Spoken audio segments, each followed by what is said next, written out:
Jean-Marc Borrello, bonjour. Bonjour. Vous êtes le délégué général du groupe SOS et président du mouvement des entrepreneurs sociaux. Au travers de ce mouvement, quels sont les bénéfices que vous apportez aux entrepreneurs?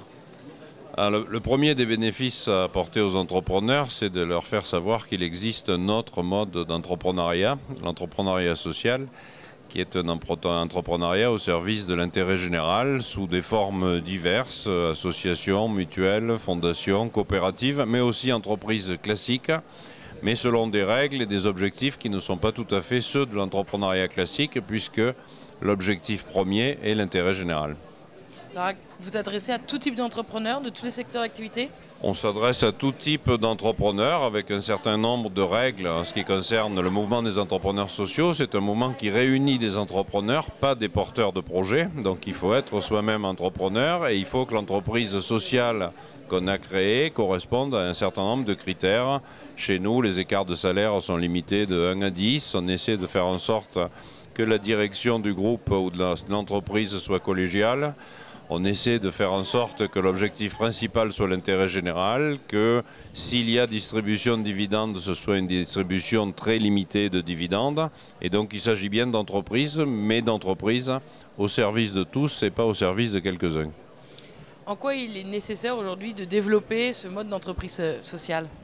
Eh bien, il est nécessaire de les développer parce qu'il y a des besoins immenses à couvrir parmi la population. L'accès aux soins, l'accès au logement, l'accès à l'emploi, l'accès à un certain nombre de services. Un certain nombre de services dans ce pays sont couverts par des entreprises sociales, la gestion de crèches, la gestion d'hôpitaux, la gestion d'établissements d'éducation. Donc tout ça, ce sont des entreprises sociales dont nous avons besoin et dont l'intérêt général est le guide. Il y a des aides qui existent pour monter ces entreprises sociales? Alors il y a des aides spécifiques. J'ai vu en passant l'atelier, donc le centre de ressources de l'économie sociale et solidaire d'Île-de-France. Il y a France Active qui est pas très loin. Il y a toute une série de structures spécifiques, mais l'atelier est le bon endroit où rencontrer toutes les aides spécifiques à l'économie sociale et solidaire en Île-de-France. Enfin, si vous deviez donner 2 ou 3 astuces à des entrepreneurs qui se lancent pour poursuivre leur projet, que leur diriez-vous? Il ne s'agit pas d'astuces, il s'agit d'être sûr que le produit ou le service qu'on veut offrir est indispensable. Il ne s'agit pas de faire du superflu. Lorsqu'on a créé un produit ou un service qui est indispensable à la majeure partie de la population, on est à peu près sûr qu'on trouvera des clients, entre guillemets. Sans doute s'intéresser non pas au haut de la pyramide, mais au bas de la pyramide, c'est-à-dire l'énorme majorité des gens qui ont peu de revenus et des besoins importants, donc sans doute des revenus, des services à meilleur coût.